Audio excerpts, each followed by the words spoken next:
Bran. The morning had dawned clear and cold, with a crispness that hinted at the end of summer. They set forth at daybreak to see a man beheaded, 20 in all, and Bran rode among them, nervous with excitement. This was the first time he had been deemed old enough to go with his lord father and his brothers to see the king's justice done. It was the 9th year of summer and the 7th of Bran's life. The man had been taken outside a small holdfast in the hills. Rob thought he was a wildling, his sword sworn to 𝘕𝘄𝘪𝘴, the king beyond the wall. It made Bran's skin prickle to think of it. He remembered the 𝘕𝘄𝘪𝘗𝑡𝑎𝑙's old name. The wildlings were cruel men, she said, slavers and slayers and thieves. They consorted with giants and ghouls, stole girl children in the dead of night, and drank blood from polished horns. And their women lay with the others in the long night to sire terrible half-human children.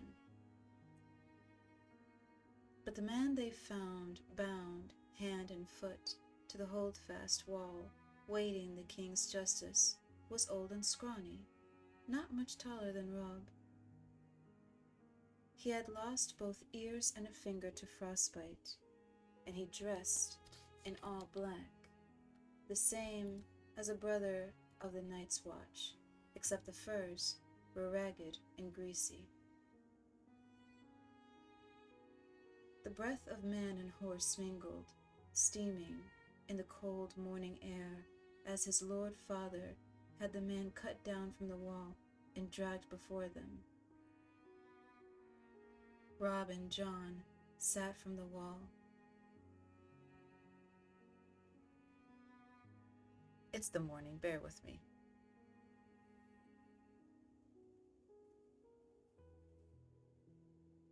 Rob and John sat tall and still on their horses, with Bran between them on his pony, trying to seem older than 7, trying to pretend that he'd seen all this before.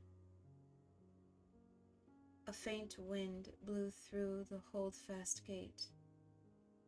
Over their heads flapped the banner of the Starks of Winterfell, a grey dire wolf racing across an ice-white field.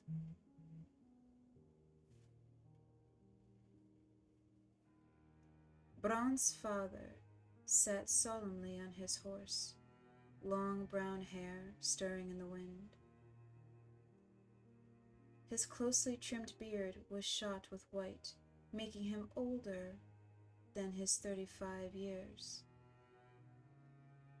He had a grim cast to his gray eyes this day, and he seemed not at all the man who would sit before the fire in the evening and talk softly of the age of heroes and the children of the forest.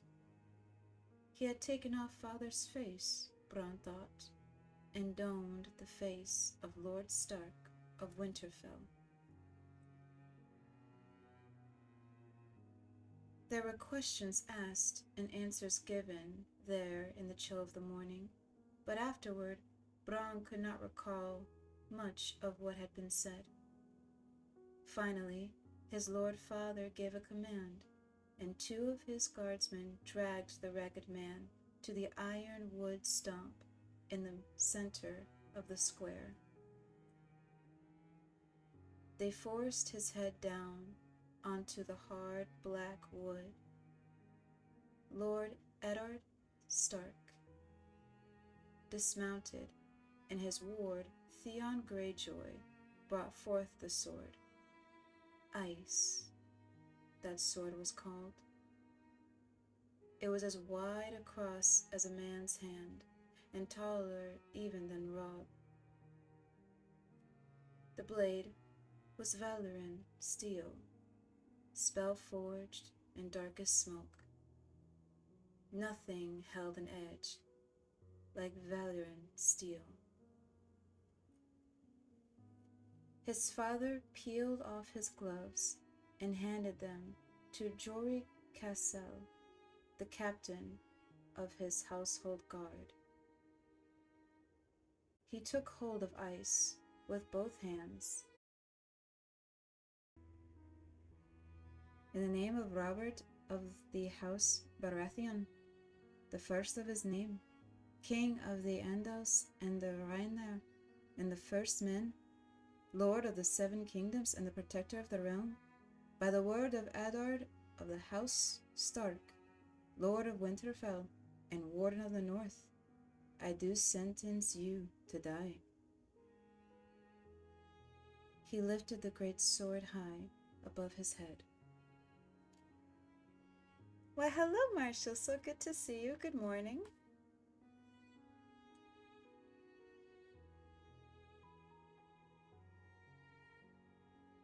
Bran's bastard brother, Jon Snow, moved closer.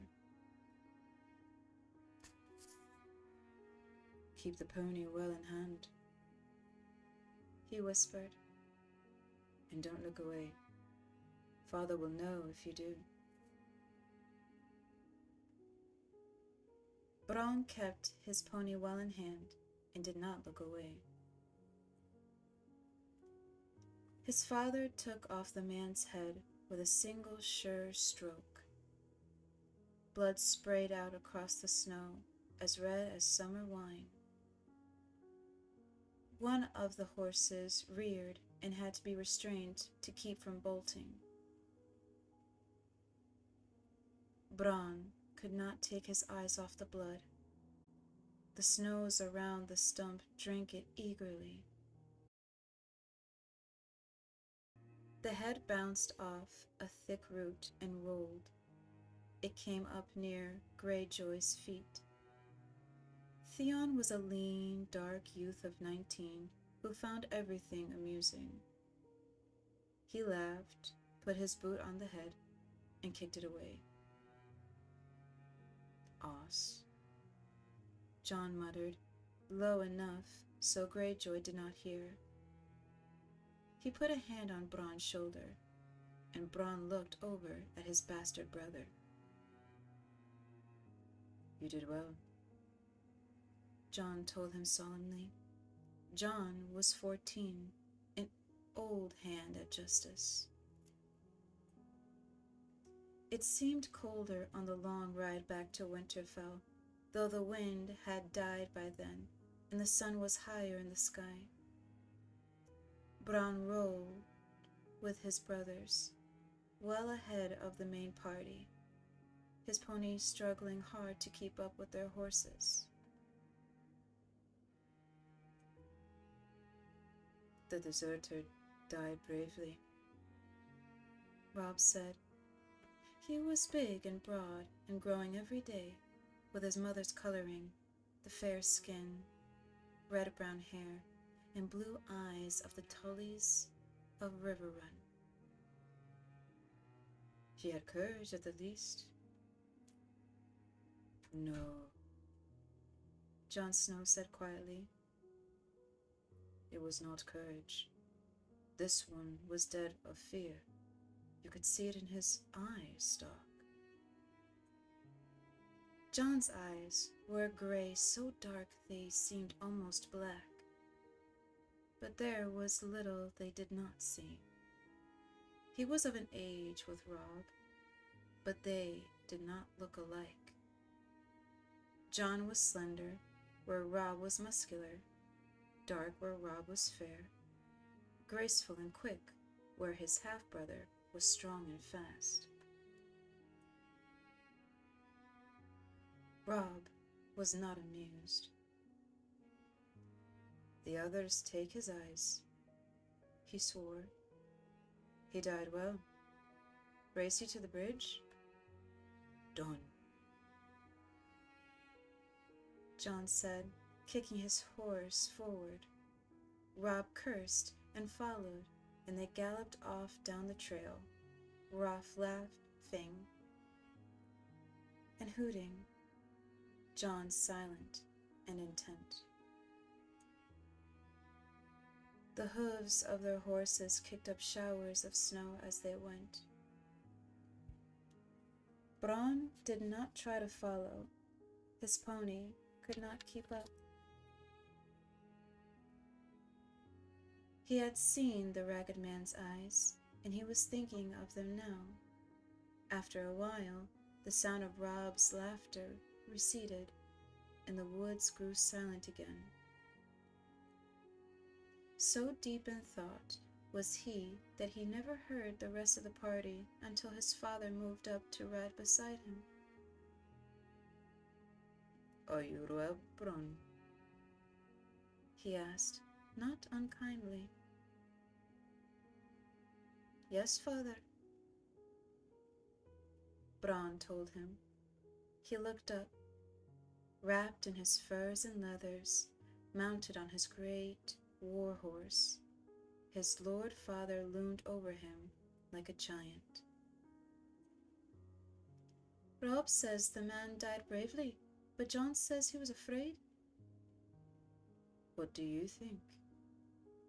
his father asked. Bran thought about it. "Can a man still be brave if he's afraid?"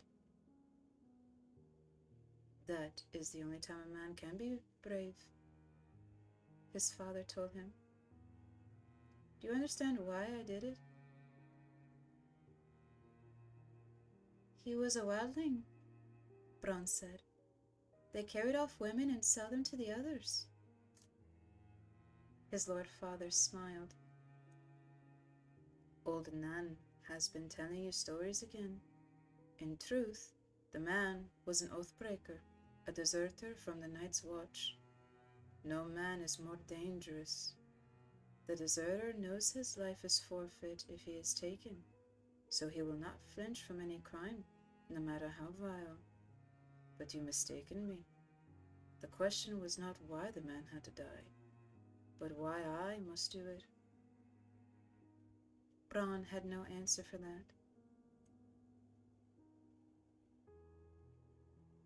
"King Robert has a headsman," he said uncertainly.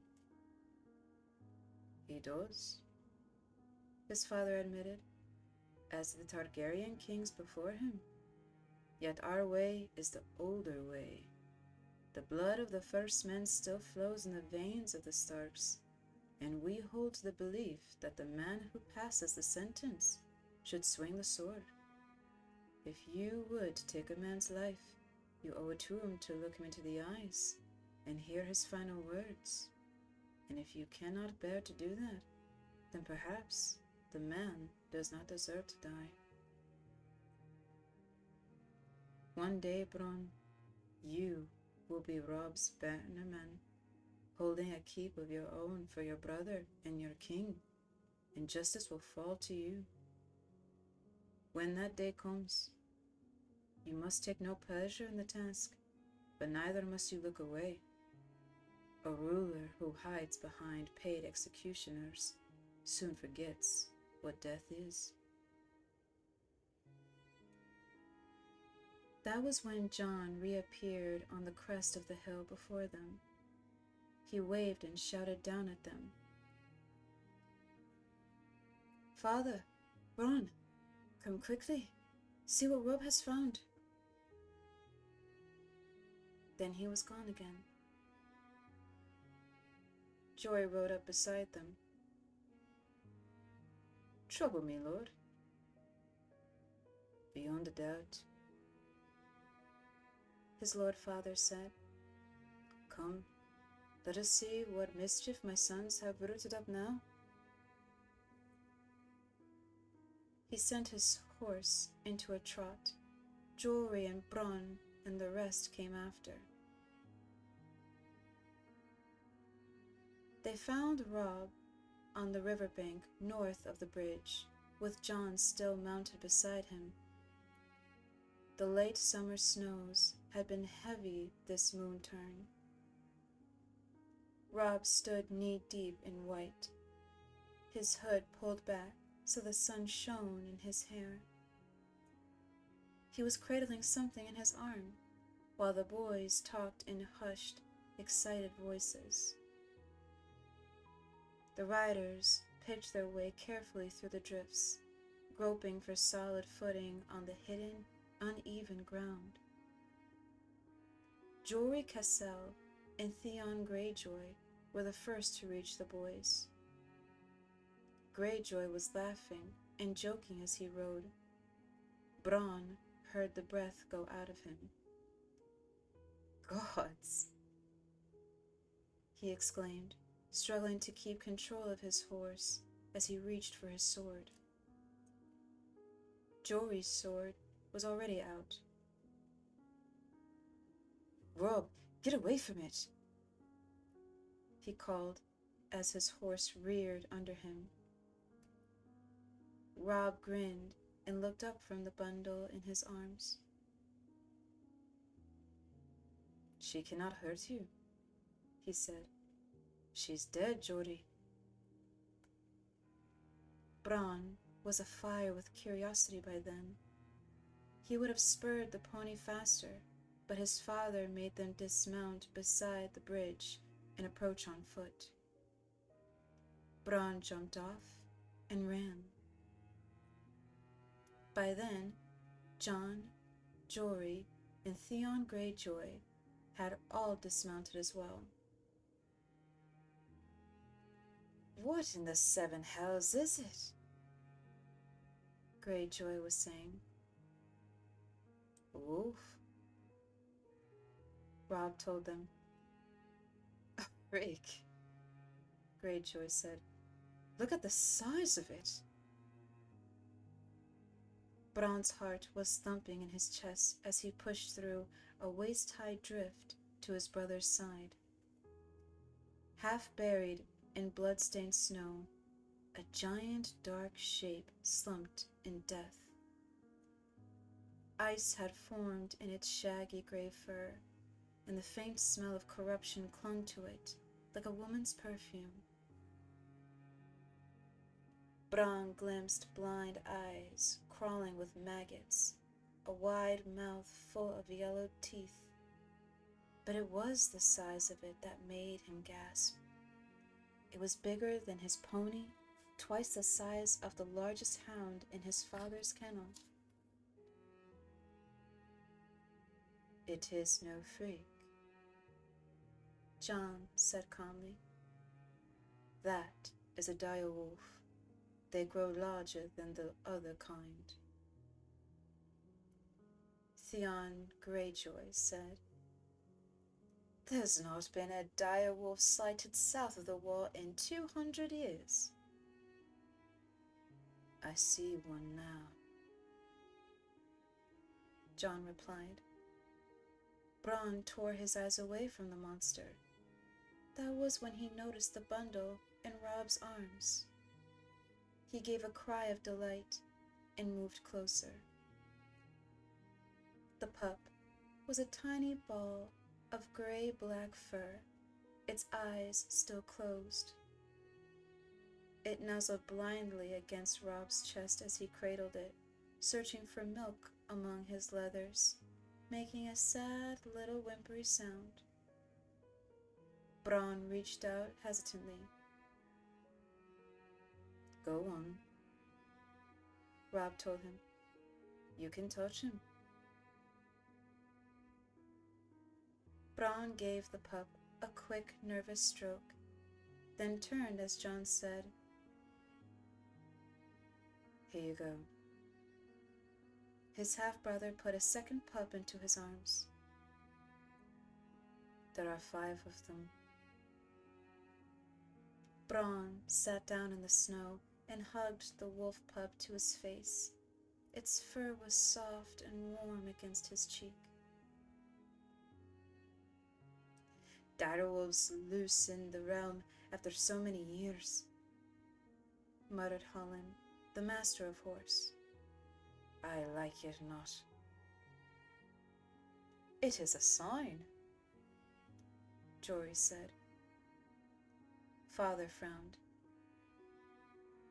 "This is only a dead animal, Jory," he said, yet he seemed troubled, Snow crunched under his boots as he moved around the body. Do we know what killed her? There's something in the throat? Rob told him, proud to have found the answer before his father even asked. There, just under the jaw. His father knelt and groped under the beast's head with his hand. He gave a yank and held it up for all to see. A foot of shattered antler, twines snapped off, all wet with blood. A sudden silence descended over the party. The men looked at the antler uneasily, and no one dared to speak. Even Bran could sense their fear, though he did not understand. His father tossed the antler to the side and cleansed his hands in the snow. I'm surprised she lived long enough to whelp, he said. His voice broke the spell. Maybe she didn't, Jory said. I've heard tales. Maybe that bitch was already dead when the pups came. Born with the dead, another man put in. Worst luck. No matter, said Holland. They'll be dead soon enough too. Bran gave a wordless cry of dismay. The sooner the better, Theon Greyjoy agreed. He drew his sword. Give me the beast, Bran. The little thing squirmed against him, as if it heard and understood. No! Bran cried out fiercely. It's mine! Put away your sword, Greyjoy, Robb said. For a moment, he sounded as commanding as their father, like the lord he would someday be. We will keep these pups. You cannot do that, boy, said Harwin, who was Holland's son. It would be a mercy to kill him, Holland said.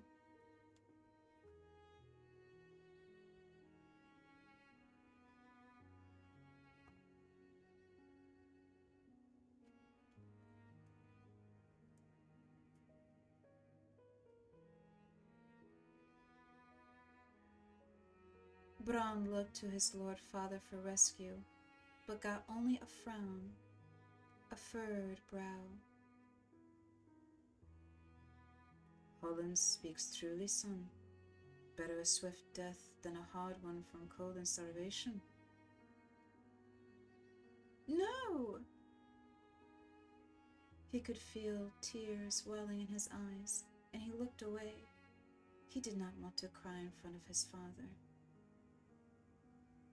Robb resisted sternly. Sir Redrick's red bitch whelped again last week, he said. It was a small litter, only 2 live pups. She'll have enough milk.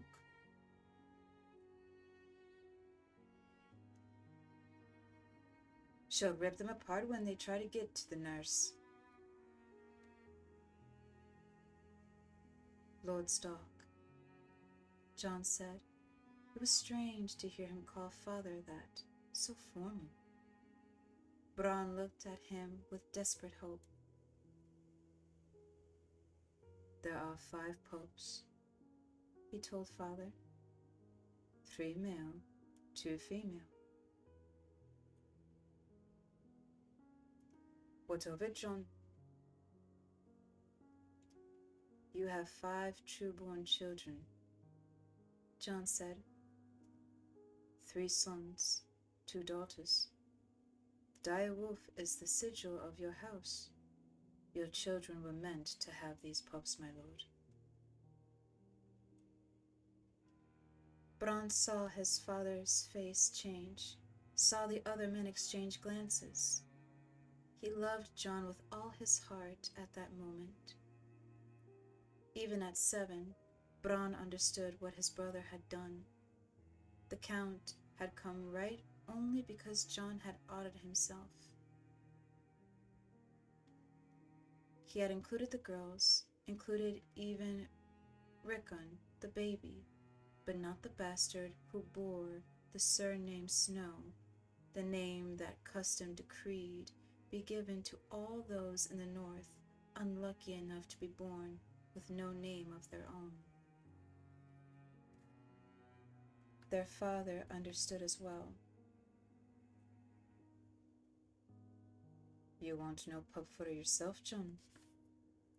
He asked softly. The dire wolf graces the banners of House Stark, Jon pointed out. I am no Stark, father. Their Lord Father regarded Jon thoughtfully. Robb rushed into the silence he left. I will nurse him myself, father, he promised. I will soak a towel with warm milk and give him suck for that. Me too, Bran echoed. The Lord weighed his sons long and carefully with his eyes. Easy to say and harder to do. I will not have you wasting the servants' time with this. If you want these pups, you will feed them yourselves. Is that understood? Bran nodded eagerly. The pups squirmed in his grasp, licking as his face was filled with a warm tongue.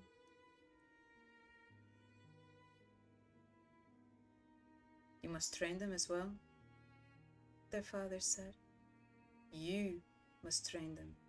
The Kennel Master will have nothing to do with these monsters, I promise you that. And the gods help you if you neglect them, or brutalize them, or train them badly. They are not dogs to beg for treats and slink off at a kick. A dire wolf will rip a man's arm off his shoulder as easily as a dog would kill a rat. Are you sure you want this? Yes, father, Bran said. Yes, Robb agreed. The pups may die anyway, despite all you do. They won't die, Robb said. We won't let them die. Keep them then. 𝘕𝘠𝘳𝑰, Desmond, gather up the other pups. It's time we were back to Winterfell.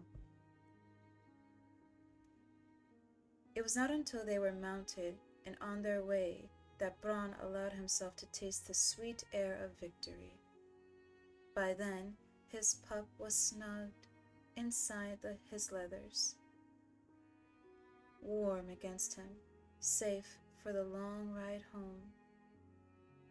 Bran was wondering what to name him.